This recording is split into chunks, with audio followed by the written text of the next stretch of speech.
ভুয়াপুরে প্রতিবাদ ছাত্র সংগঠন উদ্যোগে কৃতি শিক্ষার্থীদের সম্মাননা। টাঙ্গাইলের ভুয়াপুরে প্রতিবাদ ছাত্র সংগঠন উদ্যোগে শুক্রবার কৃতি শিক্ষার্থীদের সম্মাননা, সনদ, ক্রেস্ট ও নগদ অর্থ প্রদান করা হয়েছে। টাঙ্গাইল নিজস্ব প্রতিনিধি সৈয়দ সারোয়ার সাদি রাজু আইটিভি বাংলাকে জানিয়েছেন, টাঙ্গাইলের ভুয়াপুরে প্রতিভা ছাত্র সংগঠন উদ্যোগে কৃতি শিক্ষার্থীদের সম্মাননা প্রদান করা হয়েছে। শুক্রবার পৌর শহরের মুশাররফ স্যার রেখা কমপ্লেক্সের সংগঠনের অস্থায়ী কার্যালয়ে এই অনুষ্ঠানের আয়োজন করা হয়।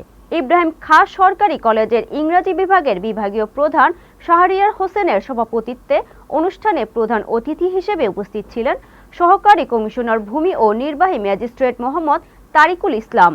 বিশেষ অতিথি হিসেবে ছিলেন ভুয়াপুর থানার ভারপ্রাপ্ত কর্মকর্তা AKM রেজাউল করিম সহ শিক্ষক, শিক্ষার্থী ও অভিভাবকরা উপস্থিত ছিলেন। সংগঠনটি দীর্ঘদিন ধরে শিক্ষা বান্ধব কার্যক্রম পরিচালনা করে আসছে, যার ধারাবাহিকতায় এবারের এই আয়োজন। এতে 100 কৃতি শিক্ষার্থীর মাঝে বৃত্তি প্রদান সহ সনদ, ক্রেস্ট ও নগদ অর্থ প্রদান করা হয়।